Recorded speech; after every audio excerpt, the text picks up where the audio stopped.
When it comes to Turkey, its behaviour in the Eastern Mediterranean in recent years can easily be interpreted as aggressive, particularly regarding issues surrounding hydrocarbon exploration in the sea.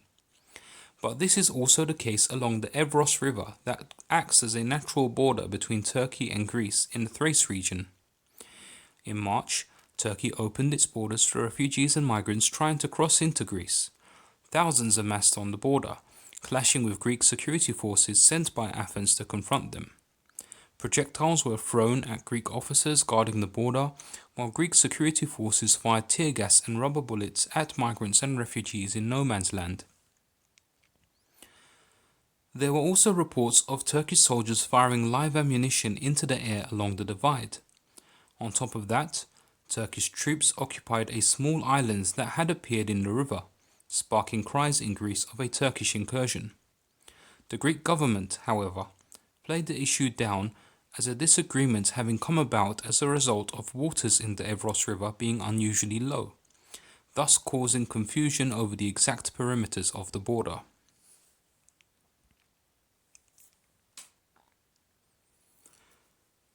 The Greek government may be playing it cool, but Athens' measured reactions to what they call Turkish provocations don't necessarily reflect the atmosphere in the Greek far right.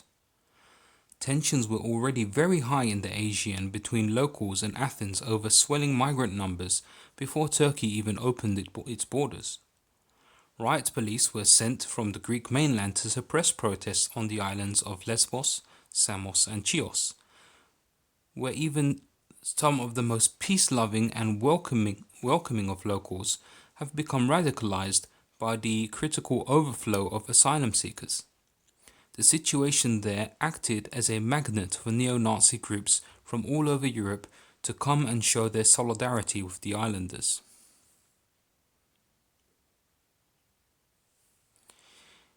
It is in this climate that Turkey decided to open its borders, allowing even more refugees and migrants to attempt the hazardous journey to Greece.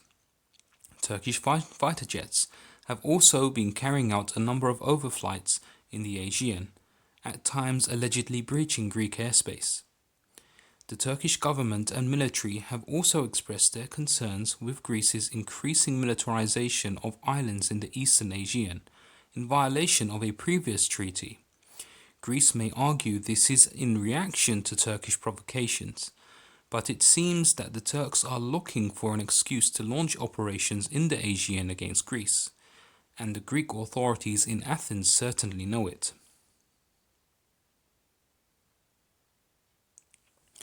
On the whole, the Greek government has done well to raise its objections diplomatically.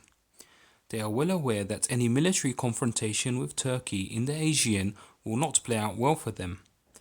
Nevertheless, Turkey keeps nudging Greece in the direction of confrontation. Turkey's deal with the UN-backed Libyan government at the end of last year saw Ankara sign a maritime demarcation agreement with Tripoli that Athens says infringes on its own exclusive economic zone off the island of Crete. Greece calls the deal illegal and illegitimate, and is not alone in doing so, having elicited the likes of France and the EU in condemning Turkey. Greek objections to the deal have fallen on deaf ears in Turkey. To the contrary, Turkey has already proceeded on plans to start exploring and drilling in the region for gas, often making last-minute Navtex announcements in international waters in the area. Turkey is pretty much telling Greece, stop me if you dare, stop me if you can. There is of course always the concern that if the Greek state does not meet Turkey's actions in the region with brute force, other radicalized non-state actors may take on the responsibility. There will certainly be voices coming from the right-wing elements in the Greek military pressuring the government to act.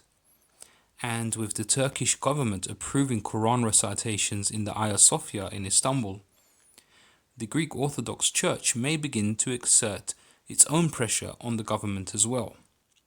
Far-right Greek groups such as the Golden Dawn Party are already at the ready to respond to such provocations. On June the 1st, A mosque in southern Cyprus was spray painted with Islamophobic, xenophobic graffiti. In such cases, the immediate suspects are usually Golden Dawn's sister party in Cyprus, Elam. Such acts of vandalism and even physical attacks against Turks and Muslims may become increasingly common in Greece and in Cyprus. For Turkey, this would present an opportunity they'd be foolish to miss. It would give them a mandate to engage in the region militarily. Based on physical strength alone, Turkey would certainly have the advantage. But we must also keep in mind that Turkey is at a crucial point in its evolution as a state. As it stands, Turkey is on the cusp of a major economic crisis that could wreak havoc on its society. The cracks are already beginning to appear, and everything the ruling AK party has done over the period of 2 decades to unite the country is already coming undone. Turkey right now is as united as it's ever going to be, but every passing day it is getting weaker. Likewise, Turkey's rivals in the region are right now disunited and squabbling over petty differences. The longer Turkey waits, however, the more the likelihood those rivals will learn to work together. Either Turkey brings the confrontation to them now, or not too long from now, they will bring the confrontation to Turkey. Turkey no longer has the luxury to give concessions in return for foreign investments. It seeks to become more self-sufficient and take control over its own destiny. To do that, it needs more resources. Those resources happen to be found in disputed waters, and in order to lay claim to them, it needs a war. Attack is its only defense, but any attack needs to be made to look like a defense. That's why Turkey needs Greece to make the first move, but with the current Greek government, that's unlikely to happen.